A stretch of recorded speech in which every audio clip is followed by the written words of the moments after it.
దాయాది దేశం పాకిస్తాన్కు మరోసారి స్ట్రాంగ్ వార్నింగ్ కౌంటర్ ఇచ్చింది భారత్. ఐక్యరాజ్య సమితి భద్రతా మండలిలో భారత్పై పాకిస్తాన్ వేసిన నిందలకు బుద్ధి చెప్పింది. ఉగ్రవాదానికి మద్దతు ఇస్తే పరిణామాలు తీవ్రంగా ఉంటాయని హెచ్చరించింది. భారత్ అభివృద్ధి వైపు పరుగులు పెడుతుంటే పాక్ మాత్రం అప్పులు అడుక్కోవడంలో బిజీగా ఉందని విమర్శించింది. అంతర్జాతీయ వ్యాప్తంగా శాంతి భద్రతలను ప్రోత్సహించడంపై పాకిస్తాన్ అధ్యక్షతన ఐక్యరాజ్య సమితి భద్రతా మండలిలో సమావేశం జరిగింది. ఈ సమావేశంలో మన దేశంపై తీవ్ర విమర్శలు చేసిన పాకిస్తాన్కు ఇండియా గట్టిగా బదులిచ్చింది. మరోసారి పాకిస్తాన్ నోరు మెదపకుండా చేసింది. ముఖ్యంగా సరిహద్దు ఉగ్రవాదానికి మద్దతు ఇచ్చే దేశాలు తీవ్ర పరిణామాలు ఎదుర్కోవాల్సి వస్తుందని ఇండైరెక్ట్గా హెచ్చరించింది. ఈ నేపథ్యంలో ఐక్యరాజ్య సమితి భారత శాశ్వత ప్రతినిధి హరీష్ పాకిస్తాన్కు చురుకులంటించారు. భారత్ అభివృద్ధిపై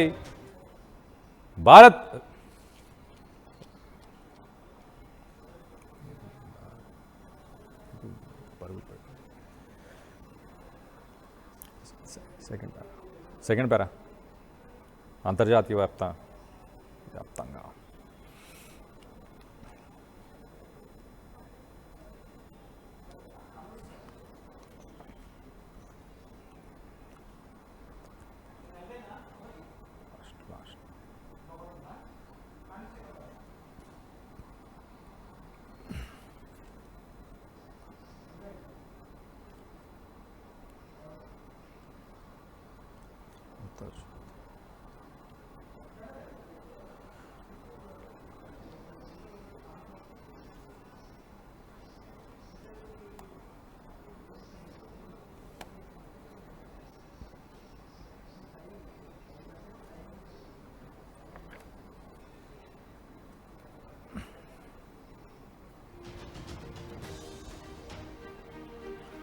అంతర్జాతీయ వ్యాప్తంగా శాంతి భద్రతలను ప్రోత్సహించడంపై పాకిస్తాన్ అధ్యక్షతన ఐక్యరాజ్య సమితి భద్రతా మండలిలో సమావేశం జరిగింది.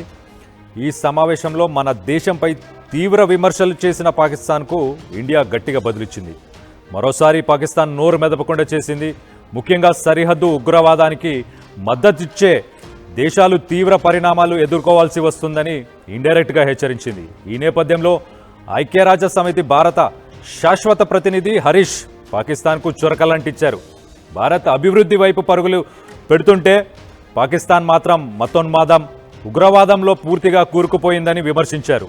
అలాగే ఆ దేశం అప్పులు తీసుకోవడంలోనూ చాలా బిజీగా ఉందంటూ సెటైర్లు వేశారు. ఈ సమావేశానికి పాకిస్తాన్ డిప్యూటీ ప్రధాని ఇషాక్ దార్ అధ్యక్షతన వహించారు. జమ్మూ కాశ్మీర్ సింధు నదీ జలాల ఒప్పందం వంటి అంశాలను ఆయన లేవనెత్తడానికి ప్రయత్నించాడు. దీనికి కూడా భారత్ ధీటుగా బదులిచ్చింది. ఈ క్రమంలోనే పెహల్గాం ఉగ్రదాడిని గురించి ప్రస్తావించింది. ఈ దాడికి పాకిస్తాన్ కేంద్రంగా పనిచేస్తున్న ఒక టెర్రరిస్టు సంస్థ బాధ్యత వహించిందని చెప్పింది. ఆపరేషన్ సింధూర్ ద్వారా భారత్ పాకిస్తాన్పై ప్రతీకారం తీర్చుకుందని హరీష్ స్పష్టం చేశారు. ఉగ్రవాదాన్ని ప్రోత్సహించకుండా సరిహద్దుల వద్ద వారి కార్యకలాపాలను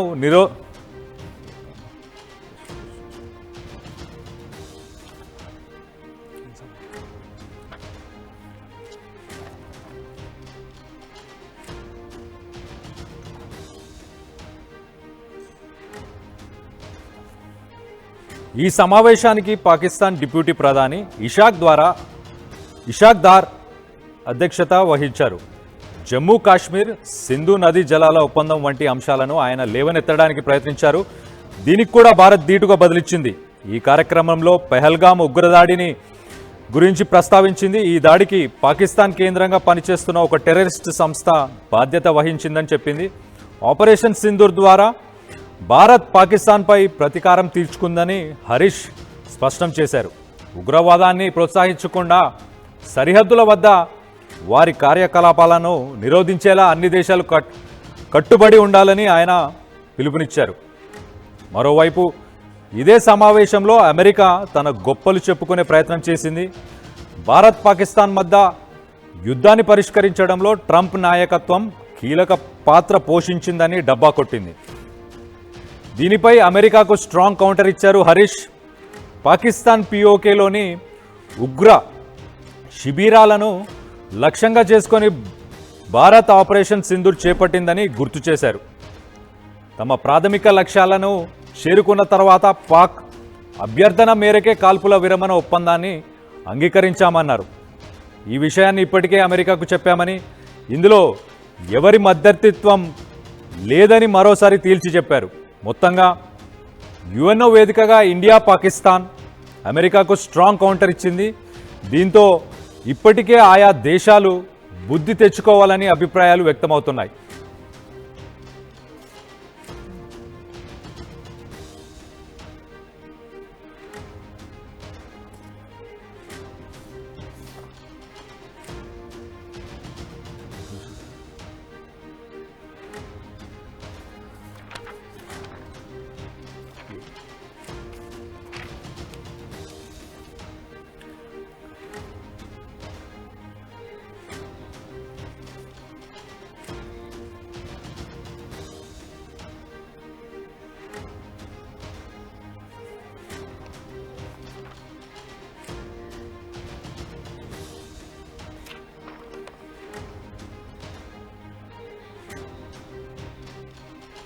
యునైటెడ్ నేషన్స్ ఆర్గనైజేషన్ హరీష్ ఏమన్నారో ఒకసారి ఆయన మాటలో విందాం.